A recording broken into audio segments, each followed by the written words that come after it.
আসসালামু আলাইকুম এভরিওয়ান, সবাই কেমন আছেন? Welcome again to my channel. এটা একটা অন্যরকম ব্লগ। আজকে আমি একটা বিরিয়ানি করব, kacchi biryani and mutton and beef mix ছিল আমার বিরিয়ানিটা। So let's start the video or blog. So শুরুতে আমি মাংসটা পরিষ্কার করে ওখানে লবণ অ্যান্ড টক দই দিয়ে দিলাম। তারপর দেখতেই পাচ্ছেন আমি সব লিখেও দিয়েছি, আদা রসুন বাটা, বাদাম বাটা সব কিছু দিয়ে দিচ্ছি একটু একটু করে, পরিমাণ মতো দিবেন, 2 টেবিল চামচ এরকম করে আমি দিয়েছি। তারপর দিয়েছি এখানে একবারে গরম মশলা বাটা, সব কিছু একসাথে বেটে নিয়েছিলাম। তারপর পোস্তদানা বাটা অ্যান্ড জয়ত্রী, তারপর জয়ফল, এগুলার বাটা, এগুলো একটু একটু করে দিয়ে দিচ্ছি। আমি অ্যাকচুয়ালি আমার আন্দাজ মতো দিয়েছি, মাংস যেহেতু প্রায় 2 কেজির মতো ছিল, তো ওইভাবে দিয়েছি আর কি। তারপরে দিয়েছি শাহি জিরা বাটা। এই সবগুলা জিনিস একবারে আমরা মাখাবো। এর মধ্যে জিরা গুঁড়া দিয়ে দিলাম, জিরা বাটাও আপনারা দিতে পারেন। তারপরে লাল মরিচের গুঁড়া, এটা আমি একটু বেশি দিয়েছি কারণ একটু ঝাল ঝাল হলে ভালোই লাগবে তাই। তারপর দিয়ে দিলাম পেঁয়াজ বেরেস্তা, এটা ভালো মতন বেরেস্তা করে এখানে আমি হাফ দিয়ে দিচ্ছি। এখন ম্যারিনেশনের আগে একটু পেঁয়াজ বাটাও দিয়ে দিলাম। তারপর তেজপাতা দিয়ে দিলাম কিছু 8-10টার মতো। আর এখন আমি দিয়ে দিব ঘি আমি 4 চামচের মতো দিয়েছিলাম। তারপর দিব কাঁচামরিচের পেস্ট, আমি এটা গ্রিন চিলিটা পেস্ট করে নিয়েছি, এটা আমার কাছে মনে হচ্ছে অনেক মজা লাগবে। আর কেওড়া জল দিয়ে দিলাম অল্প একটু। তারপরে আর কি সবগুলোকে একসাথে মাখিয়ে নিব আমরা। অনেক ভালো মতন মিক্স করতে হবে যেন একবারে মাংসের গায়ে সবগুলো মশলা ভালো মতন একবারে লাগে, একবারে যেন প্রপারলি সব তেল একবারে মাখামাখি করে এভাবে রেখে আর একটু তেল দিয়ে দিলাম, খাবার রান্নার তেল।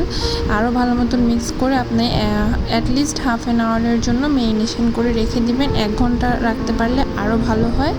তারপর রেখে দেওয়ার পর দিক দিয়ে পোলাওটা রান্না করে নিতে হবে। এর মধ্যে আমি একটু কফি খেয়ে নিচ্ছি, আম্মু কফি বানিয়ে দিয়েছিল, সেটা খাচ্ছিলাম। আর এখানে আমি চালের ভিডিওটা অত করতে ভুলে গিয়েছিলাম। রাইসটা 80%-এর মতো রান্না করে জাস্ট উঠায় নিলেই হবে। আর পানি বয়েল করে ওখানে গরম মশলা দিয়ে চালটা দিলেই হবে। আর এরপর এগেন ম্যারিনেশনের পর পেঁয়াজ বেরেস্তা দিয়ে দিলাম, চিনির সাথে একটু মিক্সড করে, কাঠবাদাম, আপনারা যে কোনো বাদাম দিতে পারেন। তারপর আলুটা ভেজে নেওয়া হয়েছিল একটু লবণ দিয়ে। দেন আলুটা আমি প্রপারলি সব জায়গায় সেট করে দিচ্ছি। লবণ আর একটু লাল মরিচ দিয়ে ভাজলে আলুটা অনেক টেস্ট হয়। আর কাচ্চিতে আলু তো অবশ্যই লাগবে। তারপরে এই যে চালটা, যে পোলাওয়ের চিনি গুঁড়া চালটা এখানে আমি দিয়েছি, আপনারা চাইলে বাসমতি চালও দিতে পারেন। আমি একটা ফার্স্ট লেয়ারে এই রাইসটা দিয়ে দিচ্ছি এখানে মাংসের উপরে। রাইসটা এভাবে একবারে চাপাচাপি না করে আলতোভাবে দিতে হবে। এরপর আলু বোখারা দিচ্ছি। আলু বোখারার এখানে প্রথম লেয়ারে একটু আলু বোখারা আর দুধ দিয়ে দিচ্ছি। চাইলে আপনারা একটু জাফরান মিশিয়ে দিতে পারেন যদি বাসায় থাকে। আর এরপর আবার এখানে দিয়ে দিব পেঁয়াজ বেরেস্তার পর আবার একটু কাঠবাদাম, তারপর কিশমিশ, আলু বোখারা, কিশমিশ, কাঠবাদাম, এগুলো আপনারা ফার্স্টে একটা লেয়ারে দিবেন। দেন আপনারা অবশ্যই সেকেন্ড লেয়ারে রাইসটা দিয়ে দিবেন। যেগুলো অবশিষ্ট রাইস ছিল সেগুলো সেকেন্ড লেয়ারে বিছিয়ে দিব এভাবে। আর আস্ত নরম করে দিব, এত বেশি চাপাচাপি করব না। এটা দেওয়ার পর আমরা দিব আবারও পেঁয়াজ বেরেস্তা, এটা লাস্ট লেয়ার পেঁয়াজ বেরেস্তা উপরে। দেন আবার কিশমিশ, কাঠবাদাম, আলু বোখারা, এগুলো সব দিয়ে দিব।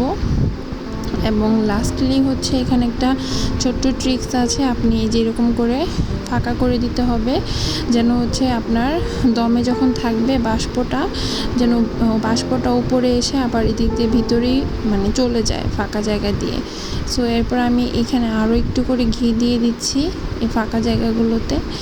আর ঘিয়ের পর আপনারা কাঁচামরিচ, আস্ত গোটা কাঁচামরিচ, এগুলা আপনারা সবগুলা একটা পরে একটা উপরে, আর একটু কেওড়া জল দিয়ে দিয়েছি মাঝখানে।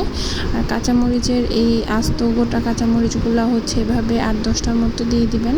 আমার যেহেতু পরিমাণে একটু বেশি তাই আমার একটু বেশি লাগতেছে, আপনারা কম রান্না করলে একটু কম দিলেও হবে। হচ্ছে এটাকে সিল করতে হবে। একটু আটা ভালো মতন পানি দিয়ে মেখে নিয়ে এটার চারপাশে ভালো মতন সিল করে দিবেন, যেন একটুও ফাঁকা না থাকে, এবং একটু মোটা করে দিতে হবে যেন কোনোভাবেই বাষ্প বের হতে না পারে যখন দমে দিব আমরা জিনিসটা।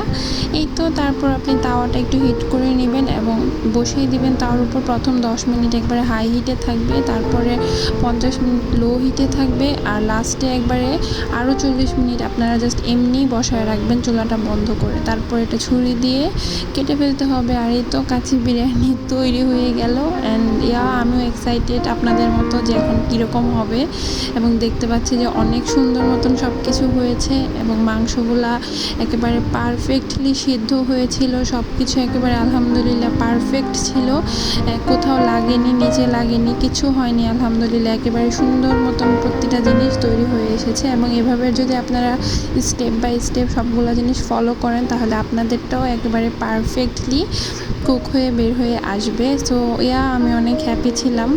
সো আমরা বাসায় সবাই মিলে তারপর খেলাম, পরিবেশন করতেছি আমি, এবং এভাবে সুন্দর মতো একটু মাংস এবং একটু রাইস এভাবে পরিবেশন করে নেবেন।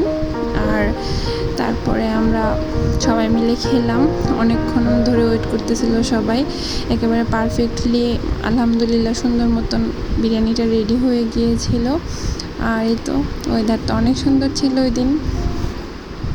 তারপর আমরা এই যে টেবিলে সব কিছু রেডি, এটাই আপনাদের সাথে একটু শেয়ার করলাম, কাবাব, সালাদ আর সব কিছু আলহামদুলিল্লাহ অনেক মজা ছিল। Thank you so much for watching. আপনারা অবশ্যই বাসায় ট্রাই করবেন এবং আমাকে কমেন্ট করে জানাবেন। আল্লাহ হাফেজ।